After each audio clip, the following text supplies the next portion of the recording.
నమస్తే అన్న. నమస్తే అన్న, ఇవాళ రోజులలో సైబర్ క్రైమ్ అనేది ఒక పెద్ద మోసం అయిపోయింది. అవును. సో ఎక్కువగా ఈ సైబర్ క్రైమ్ వలలో ఎవరు చిక్కుకుంటారు? బేసిక్ గా చూసుకుంటేనేమో సిటీలో ఉన్న వాళ్ళు మేము తోటలో అనుకుంటారు, పల్లెటూరులో ఉన్న వాళ్ళు ఎక్కువ వాళ్ళే మోసపోతారని చెప్పేసి అనుకుంటా ఉంటారు కదా. అవును.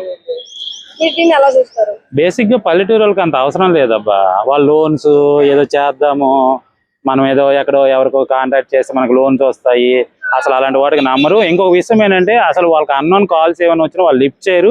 ఒకవేళ వచ్చినా వాళ్ళ రెస్పాండ్ కూడా ఎలాగ ఉండదని చాలా దారుణంగా ఉండదు. ఎవడరా నువ్వు, నాకెందుకు నువ్వు అప్పిస్తావు, నీకు నేను అడిగానా, నీకు అడిగితే నాకు ఇవ్వాలి కదా, నువ్వు ఎవడో నాకు కాల్ చేసావు, అసలు నాకు అవసరం లేదు అని ఇలా కోపమై మరి ఇంకెటకారంగా మాట్లాడి కొన్నిసార్లు తిట్టడం కూడా జరుగుతుంది. కానీ సిటీలో ఉన్నోడికి లోన్స్ అంటే కొద్దిగా ఇష్టపడతారు. ఎందుకంటే మనకున్న ఆర్థికంగా ఉన్న ప్రాబ్లమ్స్ అవ్వచ్చు, లేదు అంటే బిజినెస్ చేయాలనుకున్నా, లేకపోతే ఇంకోటి చాలా రకాలుగా మనకి ప్రతిదీ కూడా రోజు గడవాలంటే డబ్బులు ఉండాల్సిందే సిటీలో బతకాల్సిన వాడికి.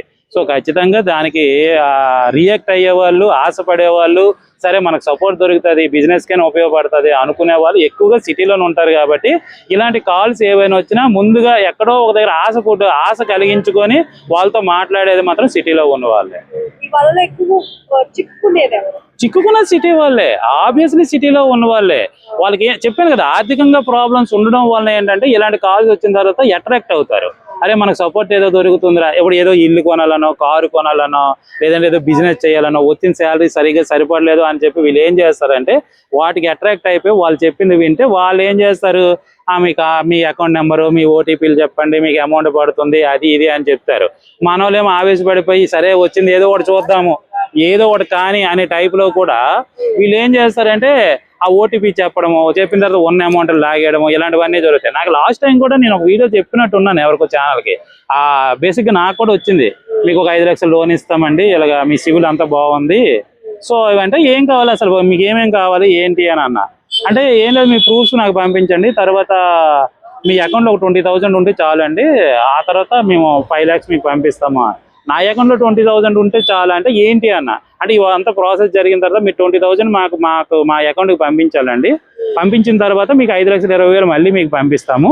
సో 5,20,000 పంపించిన తర్వాత అంటే మీ ట్రాన్సాక్షన్స్ మీ అకౌంట్ కరెక్ట్గా ఉందా లేదా ఇది ఉంటుంది. అంటే ఆ 20,000 ఎందుకు పంపించాలి అసలు, దానివల్ల ఏంటి, 10,000 పంపించవచ్చు, 5,000 పంపించవచ్చు, 50,000 పంపించవచ్చు కదా, 20,000 ఏంటంటే మా కంపెనీ రూల్ అండి అన్నాడు. ఒక చిన్న పని చేయండి, మీ ఆఫీస్ ఎక్కడ ఉందో చెప్పండి, నేను అక్కడికి వస్తాను అన్న. మా ఆఫీసు హెడ్ ఆఫీస్ అంతా ఢిల్లీలో అండి, మేమంతా ఆన్లైన్లోనే మేము మాట్లాడుతుంటాము. సరే ఒక చిన్న పని చేయండి, మా ఇంటికి వచ్చాను, నేను అడ్రస్ ఇస్తాను, అక్కడికి వచ్చిన తర్వాత మీరు తీసుకెళ్తారు కానీ అంటే అలా కాదండి మొత్తం అంతా ఆన్లైన్లోనే అవుతుంది అండి. అప్పుడు తిట్టే వాళ్ళకి, అరే మనకు తెలిసినడే మాకు డబ్బులు ఇవ్వడానికి వెనక ముందు ఆలోచిస్తారు, నువ్వు ఆన్లైన్లో మాకు ఒక 5 లక్షలు పంపిస్తావు, అందుకు నేను ముందుగా 20,000 పంపించాలనడానికి నేను అవులగడ్డలో కనిపిస్తున్నానా అనే టైప్లో కొద్దిగా తిట్టి ఇంకోసారి ఇలాంటి కాల్ చేస్తే మాత్రం బాగోదని చెప్పాను. కానీ కొంతమంది ఏం చేస్తారు, పోతే 20,000 పోతుంది, వస్తే మనకు 5 లక్షలు వస్తుంది అనే ఉద్దేశంతో 20,000 పంపించేస్తారు, ఓటీపీ చెప్పేస్తారు, 20,000 లాగేస్తారు. అలా లాగిన తర్వాత అక్కడ నుంచి మన ఫోన్ రాదు, ఏం రాదు, స్విచ్ ఆఫ్ అని ఉంటుంది. వాడు ఏం చేశాడని ఎవరికి చెప్పరు, వీళ్ళు సిగ్గుపడి ఎవరికి చెప్పడు.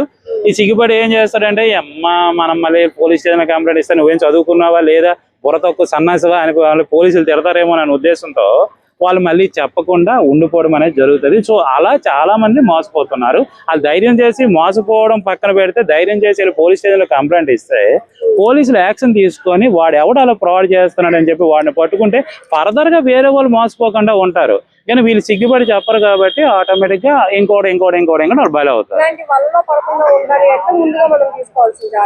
తెలుగుగా ఉండాలి, ఒకటే తెలుగుగా ఉండడమే. అక్కడ ఇన్ని రకాలుగా చెప్పేటప్పుడు అది ఎంతవరకు కరెక్ట్ ఏంటనేది ఆలోచించాలి. వాళ్ళు డైరెక్ట్గా మనుషులు రావాలి, వచ్చి కలిసినప్పుడు వాళ్ళ ఫోటోలు తీసుకోవాలి, వాళ్ళ అడ్రస్లు మన అడ్రస్లు వాళ్ళు తీసుకుని కాదు, వాళ్ళ అడ్రస్లే మనం తీసుకోవాలి, వాళ్ళ ఐడీలు కార్డులు మనం తీసుకోవాలి, వాళ్ళ ఫోటోలు మనం తీసుకోవాలి, వాడి ఫోన్ నెంబర్ మనం తీసుకోవాలి.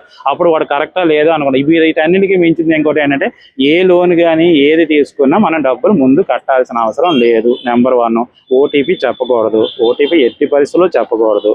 వాడికి ఇష్టం ఉంటే లోన్ ఏమని, లేకపోతే లేదు. అది కూడా సివిల్ చూస్తాడు కాబట్టి సివిల్ బట్టే లోన్స్ వస్తాయి, అంతే తప్ప నువ్వు ఓటీపీ చెప్పిన తర్వాతనో, లేకపోతే నువ్వు ఏదైనా డబ్బులు ఇస్తేనో, నీ ట్రాన్సాక్షన్ చేస్తేనో లోన్స్ వస్తాయి, అమౌంట్ మన అకౌంట్లో పడతాయి అనుకుంటే అది ఫేక్, అది అబద్ధం.